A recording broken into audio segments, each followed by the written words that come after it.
Well, hey guys, so today we are going to be examining some basic Photoshop tools, starting today at least, and how they affect our ability to edit our photos. So we are not done taking photos. We will have a summative assignment towards the end of next week, and we will definitely put I would say a capstone on that. But in the meantime, we're going to be looking at a really powerful tool that seems like it could be really complicated, but in fact is quite simple to use. It's the clone stamp tool, and it's the photo editor's sort of magic wand to make things disappear or to duplicate things.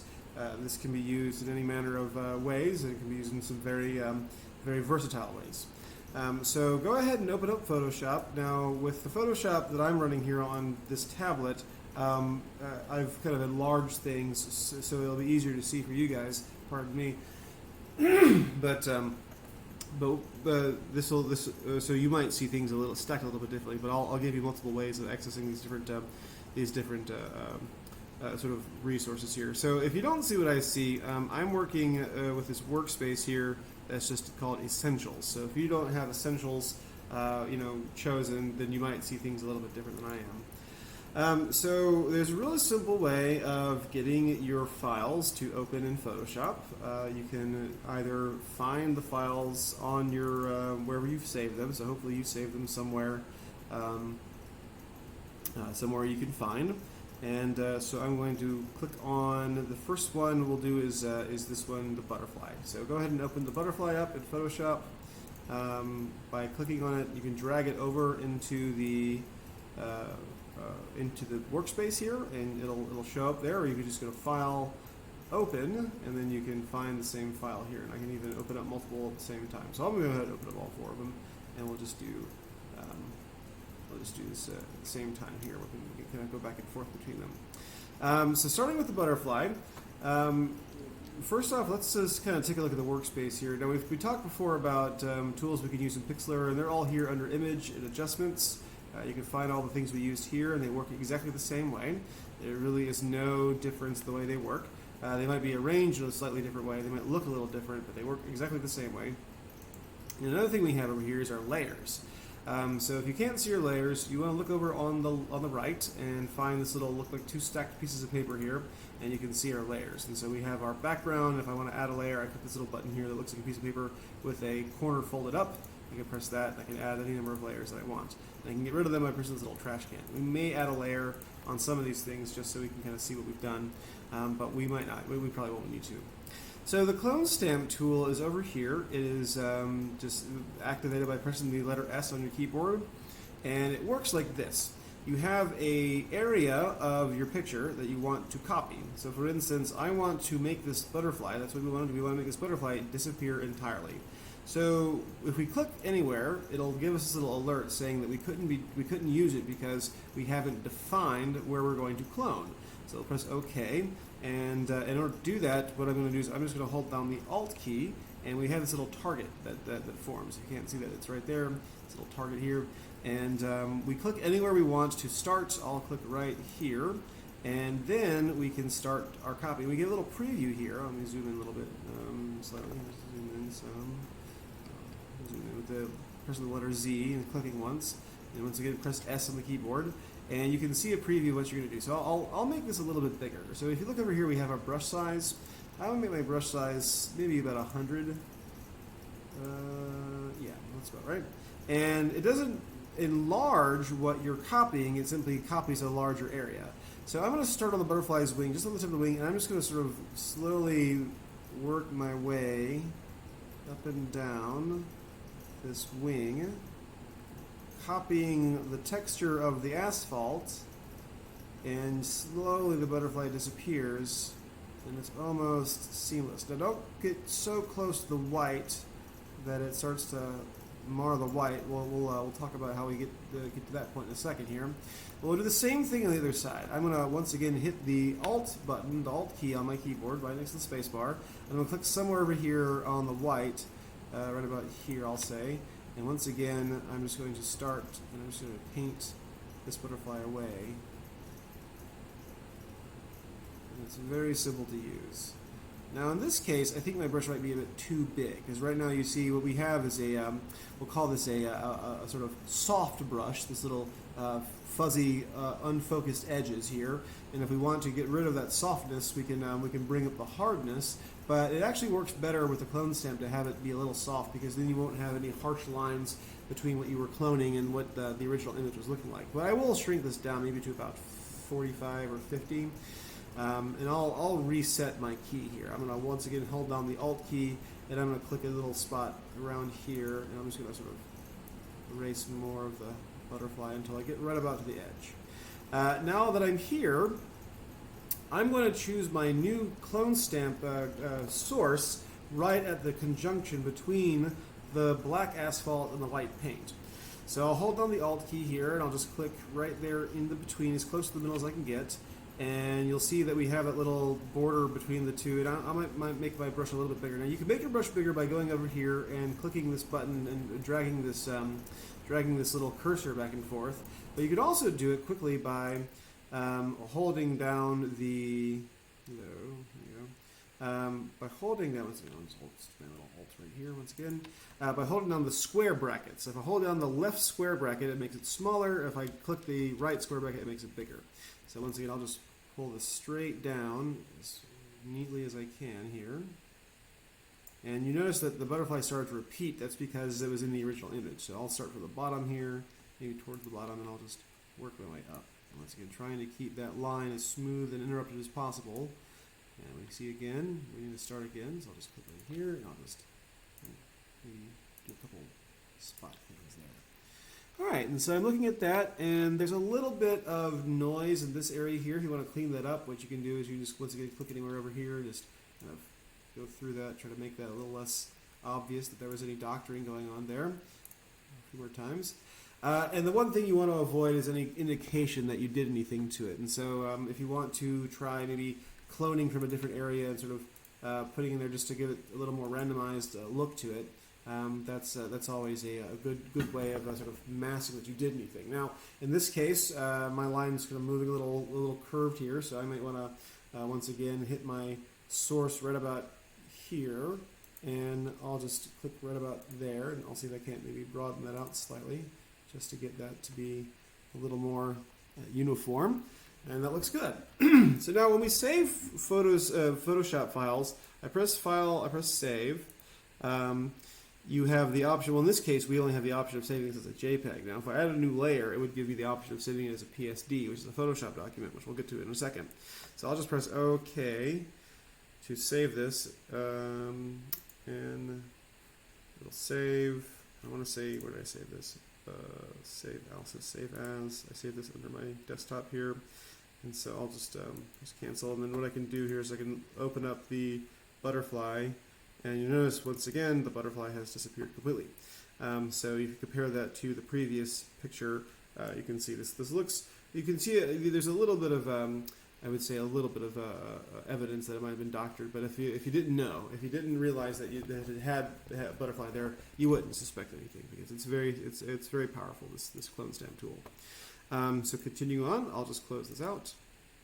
This forest, what we want to do is we want to erase the mother completely. And so there's a couple things we got to do here. We have this tree in the way, and that her arm is blocking, and we could obviously just copy that tree down, but we also have this sort of root structure down here that we may want to copy. And in fact, and this might be the moment where we add a little layer here to help this. But we can start off at her feet. We just want to make the mom disappear. So once again, holding on the Alt key, I'm just going to grab any source of these leaves here. And I'll make this a good deal bigger. This is a good deal bigger picture. So you notice right here, we're measuring in inches. This is a 65-inch picture. If I go to image size here, it'll tell me that it's got, well, at 72 pixels per inch, it's 66 inches wide. And if you don't know, that's 5.5 feet wide. So we can actually shrink this down before we go. So once again, I'll press cancel here. I'll just press the Alt key, and I will hold down one of the square brackets to make it a little bit bigger, and I'll just sort of start clicking, trying to slowly remove the presence of the mother, leaving this child alone in the woods, in the forest here. So who knows? All right, and so as we get further up, you may notice that you start to see the landscape change a bit. So I might want to sort of go over here to this side and maybe click right here. And I'll just start doing the same thing. I'll just click around. And when we get closer to the girl, we'll have to shrink this down slightly. And I'll just go over here and I'll just sample from right in there. There's not a whole lot of room we have. Maybe not there because there's a very obvious green little hillock of lichen or something. Once again, I'll just go over here and I'll just sort of make the mother vanish. And what we'll do is we'll sample from over here on this hill and we'll just make her head disappear a little bit. I'll follow the landscape because we don't want to go straight down.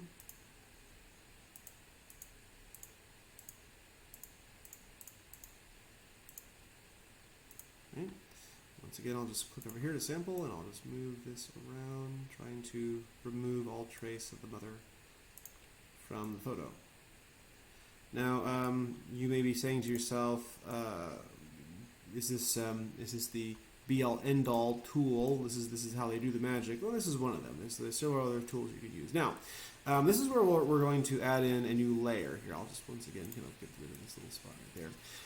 We're going to add a new layer in by clicking over on our layer menu and hitting this little button that looks like a paper with a fold on the corner.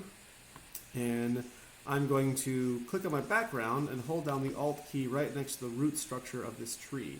So right here on the bottom. And then I'm going to go over here to my new layer, click on my new layer, activate that. So you can tell which one's activated by virtue of which one's highlighted in lighter gray. And I'm just going to paint this little root system. I'll paint this down a little bit, like right about here. And so I can see the whole root system of the tree. And I'll just go a little bit like this. And now we have this root system, but as you can see, it's a good deal larger than this tree is as it's off at a distance. So in that case, I'm going to click on this button here, the Move tool. And with the Move tool activated, I can actually access these little controls. And if you click on it once, it'll automatically set it to be editing. So I'm going to hold down the Shift key and I'm going to pull this down slightly until it gets about even. I might even want to elongate it slightly. So I'll just right about here. Even pull it up some. I'll make the roots of that tree a little bit. So I'll press Enter, and I'm going to zoom in slightly just so I can see. Alright, that's good. And now you notice this tree's blurred, so I may want to hit my blur tool here. So I'm going to go up here to Filter, Blur, and I want to choose Lens Blur. And we get a little preview here of our lens blur. So let me just see if I can shrink this down some so I can see what I'm working with inside the thing here. So I'll just blur focal distance. Let's see here. See if we can pull this up a little bit. Radius, brightness threshold.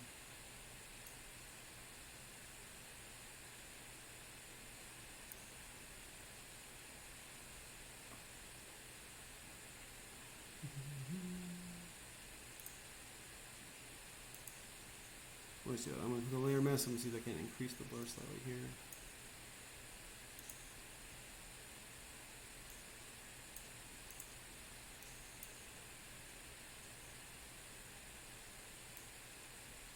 Alright, let's see. And sometimes these previews take a bit of work here to work with, so it's okay. Now that's blurred a little bit. Okay, so I can take my eraser here. I'm just going to take my little eraser tool. I'll make that soft by, the hardness is down to 0. And I'll just sort of erase this just to kind of get a little roundness to it there. Alright, so that's how you do the clone stamp with a little bit of a feature if you want to make the case for using new layers with the clone stamp. This is a good tool to have in your arsenal. So once again, we're going to press File, Save, and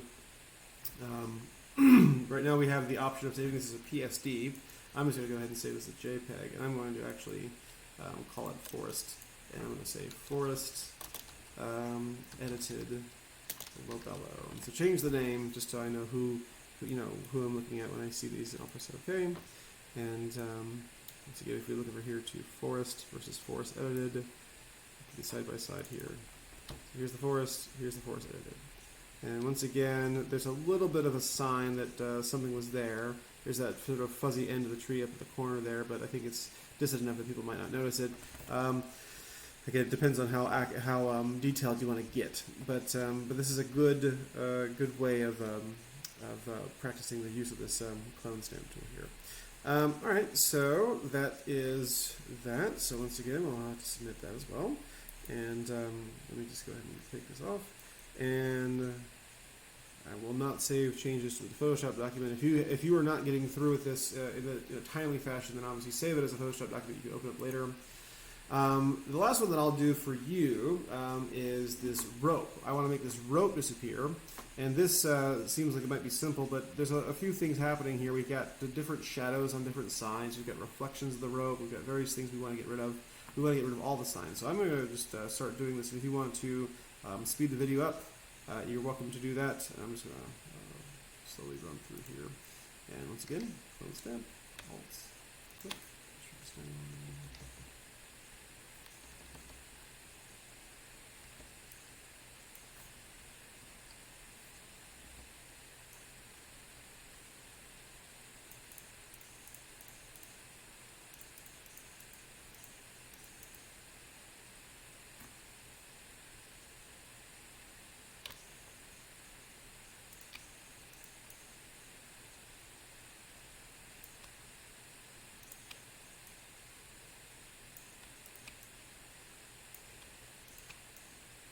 Good rule of thumb here is to continually check your source area to make sure that you're on the right track here. So.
All right, we'll call that done, and I'll just go ahead and just save this. I'll save this as rope edited. Now, for the last one, I want you to take these balloons and think about this for a second. Think how you do this. I want you to take these tiny balloons and I want you to fill the entire sky with tiny balloons. I want the entire sky filled up with balloons. Not to the point where you can't see the clouds. I still want to see the clouds, but I want these little balloons in the corner over here. I want them to be scattered about. I want to see this clown balloon a couple times. I want these balloons to be everywhere. So everywhere, but make sure you can still see. Make sure it looks natural too, because you notice these are all going up at an angle. So how are you going to do that? So that's your challenge. I want you to fill the sky up with balloons. All right, very good. I cannot wait to see what you guys produce.